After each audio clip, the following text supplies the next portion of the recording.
Year 105 AD. The Roman Empire is at its peak. Under Emperor Trajan, it pushes relentlessly toward the mountains of Dacia, rich lands fiercely defended by tribes that refuse to yield. You were born far from all that, in a forgotten village. Maybe on Campania's dusty fields, maybe along the damp banks of the Tiber. And today, standing before a Roman recruiting post, you decide to change your fate. The sign reads, Legion Enlistment, authorized by the Senate and people of Rome. Behind it, red standards snap in the wind. Patrolling soldiers march in perfect step. Armor gleams. Eyes stay cold. They don't look like farmers. They don't look fragile. They seem made of different stuff, and you're about to take the first step to become one of them. But before you touch a weapon, you have to survive selection. You're still on your feet, but now in front of a rough wooden table where three men, a centurion, an army doctor, and a scribe, size you up like livestock. No smiles, no pleasantries. Just curt orders and eyes that inspect every inch of your body. The physical exam is the first filter, and it has no mercy. Minimum height, 1.77 meters, ideal for holding the shield, throwing the pilum, and marching without breaking down. They check your teeth, skin, eyes, hearing, note scars, deformities. A twisted leg or even strong body odor can get you rejected. Rome wants useful soldiers, not burdens, but the body isn't everything. After the exam comes the interview, and this is where many are surprised. Where are you from? The centurion asks. What trade did you learn? If you've hunted, forged iron, written letters, paced out distances, even your quick wit and sense of humor are noted. The Legion needs men who obey, but also men who can think.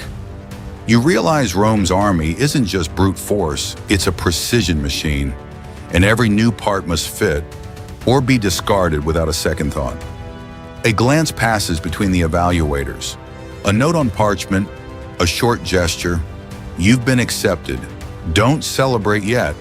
The next step isn't about promises, it's about illusions.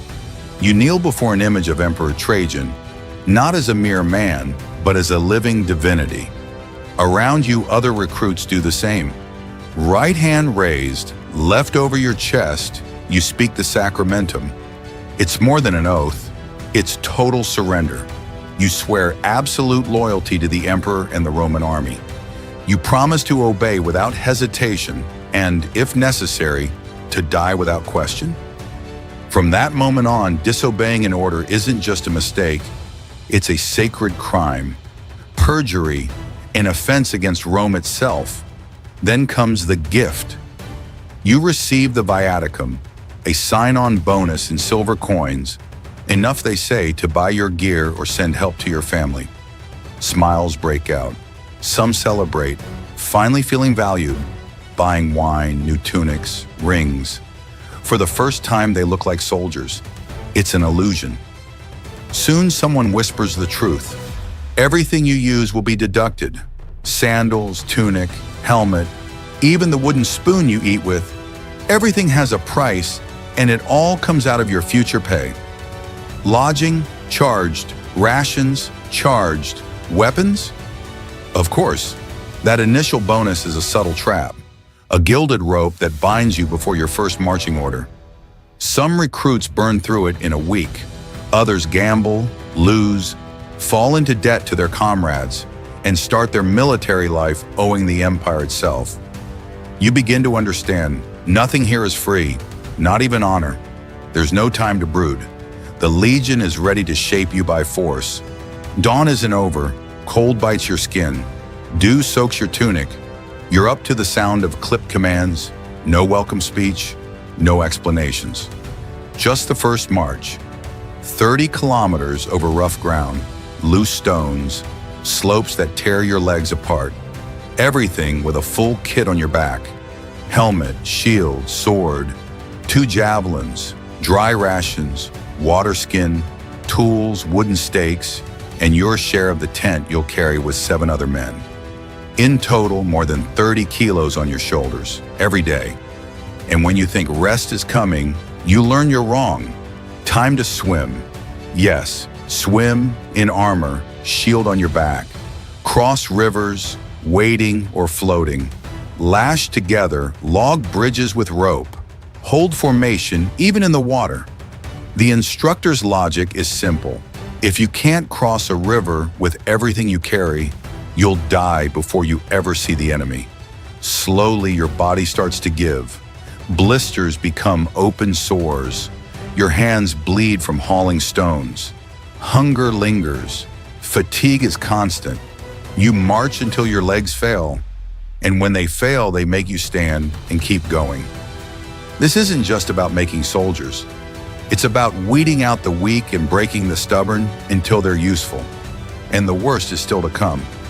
When you finally see a sword for the first time, it doesn't shine, doesn't cut, and it isn't metal. It's wood, heavy, clumsy, unimpressive. That's what you'll train with. A replica deliberately heavier than the real thing, crafted to push your muscles past their limit.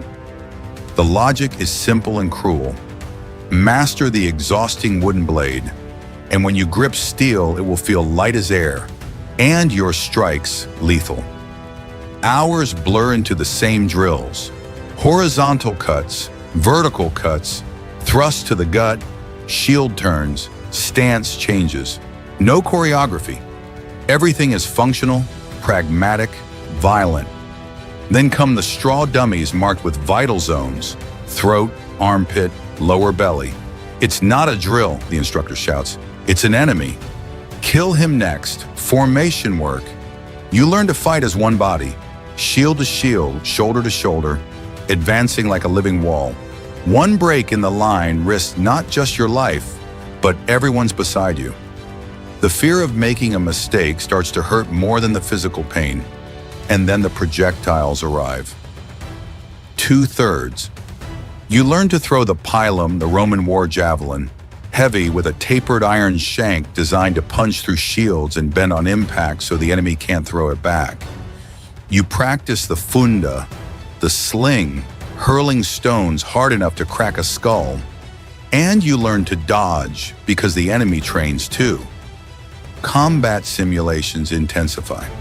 You enter control bouts, first with sticks, then with blunted steel. Every mistake, every lapse in focus can mean a broken nose, a dislocated finger, a hairline fracture. It's intentional. Rome is sculpting you into a weapon. Your reactions must become instinct, and that instinct must be lethal. You thought being a soldier was about fighting. Rome shows you that before any battle comes something far more constant: work. Every single day, without exception, you dig. Latrines, trenches, drainage channels, defensive ditches. You pitch camps, tear them down, and raise them again. You fell trees, cut firewood, haul stones, build timber ramparts. You learn to set up and strike your tent in minutes, rain or wind, under a centurion's impatient stare. The real war is far away, but the machine is already turning, and you are one more gear in it. Each legionary carries a folding spade, a hatchet, a leather water skin, dry rations, spare sandals, and 2 wooden stakes, the bones of the palisade that goes up at the end of every march. When you reach camp, before eating, before sleeping, you help build a wall. Rome does not sleep exposed. You also learn to ration water, keep the camp clean, and tend the wounded when needed. It's not rare to see a legionary improvising a splint, stitching a cut, or cauterizing with red-hot iron, not because he chose to, but because he had to. None of this brings glory. No poet will sing the name of the man who dug 500 ditches. But without this, the army doesn't move. And if it doesn't move, it doesn't conquer. The Roman machine isn't held up by swords, it's held up by shovels. And it's precisely among those who work hard and obey without complaint that Rome starts to see who has real value.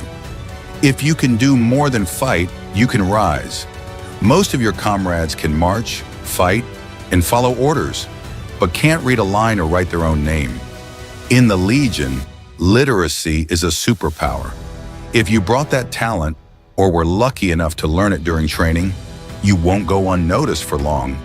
Officers watch, evaluate, and when they confirm you can handle words, numbers, and records, a door opens that many didn't even know existed. You might be appointed librarius, the unit's scribe, copying orders, recording reports, keeping the company's administrative files, or cornicularius, the centurion's right hand, managing pay, punishments, and promotions. You could become actuarius, in charge of distributing supplies, the man who decides who eats, how much, and when. These posts don't demand sword in hand, but they do require a cool head, attention to detail, and a rare talent for the time, making bureaucracy work. Most importantly, they pay more, carry more prestige, and form solid rungs on the ladder, inside the army and beyond it. Many men who hold these roles end their service absorbed into the empire's civil machinery, working in provincial offices, collecting taxes, or serving as magistrates as secretaries. In Rome, the pen can be worth more than the gladius, and when a commander needs someone he trusts to carry a crucial report or interpret a complex map, he doesn't call the strongest, he calls the best prepared. When the day ends, you don't return to a room or a bed, you return to the ground, leather sheet, bare earth, and 7 men with whom you now share everything. That's your contubernium, the squad of 8 who share the same tent, the same ration, the same load. You march together, dig together, fight together, sleep an arm's length apart. If one fails, all pay. If one excels, all benefit. Living is intense. There's no room for mass. You learn the smell of another man's fear before battle. Who talks in his sleep? Who snores? Who shares his bread even when he's hungry? You take turns cleaning armor, cooking, watching each other's backs. When one gets sick, the rest take care of him, because in the Legion, the enemy kills the man who stands alone. Each contubernium has a pack mule, a fixed spot in camp, in its own routine. Some create common funds to help the families of those who die. Others stay inseparable even after the war. There are bonds no imperial decree can break. These men aren't just comrades, they're brothers of survival. When real battle comes, the only thing between you and death will be the shield of the man beside you. And that is where leaders begin to surface. In the Legion, no one tells you you're being watched, but you are. Every time you solve a problem before it explodes, cool a dispute, organize supplies, or hold the group together under pressure, the right eyes are on you. If you stand out, a new title may arrive. Optio is the first rung of command, the centurion's right hand, chosen not just for strength, but for discipline, initiative, and the ability to keep order. He supervises training, tracks supplies, organizes guard shifts, and makes sure the centurion's orders are carried out to the letter. Most important, if the centurion falls, the Optio takes over. And if you're more than efficient, if you're reliable, tough, and obedient even in impossible situations, you can reach the most coveted post for a man of humble birth. Centurion. Now you command about 80 men. You don't march at the rear, you lead from the front. First into combat, last to withdraw. Your armor is reinforced, your insignia gleam, and your vine staff, the vides, is a symbol of authority and responsibility. With it, you lead, and with it, you punish. The centurion is more than a fighter. He's judge in disputes, camp manager, mentor of new recruits. His name is respected, his authority feared, and his fate always uncertain. Because when the Legion takes losses, centurions fall first. Still, everyone wants to get there. For an ordinary man, centurion is the highest form of respect. 3/3 or almost. You can win every battle, save hundreds of lives, hold your cohort together in chaos. But there's a line you'll never cross. Even as a centurion, even as the best among tens of thousands, the true command will never be yours. Above you stand the military tribunes, the legates, the prefects, posts reserved for the elite, young men of the equestrian or senatorial orders who often never wielded a real sword. Some are capable, others simply privileged by birth. All have something you don't: noble blood. You might become primus pilus, the senior, most seasoned centurion of the first cohort. That's the highest point a commoner can reach. At that table, you sit with the legate, give strategic advice, influence camp decisions. Your name carries weight. You might receive land, wealth, honors, but you will never command a legion. You will never decide which city is spared. You will never chart the army's next move. You will never represent Rome before a foreign king, because Rome's machine runs on precise gears into invisible walls. Merit exists up to a point. Beyond that, those in the clean togas rule, men born to govern, while you were born to obey. Decades pass. Since that morning you stood before the recruiting post in a simple tunic, head full of doubts, body still unscarred, and now at last you've reached the end of the road. You're no longer a Miles, you're a veteranus, a man marked by service, recognized wherever he goes. In some provinces, you're considered local authority. You may receive land, full citizenship if you were a foreigner, a lifetime pension paid directly from the aerarium militar, the military treasury. Maybe you settle in a Roman colony, helping keep order on the empire's frontiers. Maybe you return to a village you barely recognize, scarred, posture commanding respect even in silence. Or maybe you never go back at all. Like many, you feel at home only within the living wall of men you stood beside for so many years. The empire's backbone wasn't made of speeches, it was made of ordinary soldiers. Men who marched, built, obeyed, and bled, their names forgotten. But now you know. And if you had lived then, the question would be, would you have had the courage to enlist in a Roman legion? Tell me in the comments how far you think you'd last. If this journey impressed you, subscribe so you don't miss the next episodes on real life in ancient Rome. And as always, may Mars guide you in battle.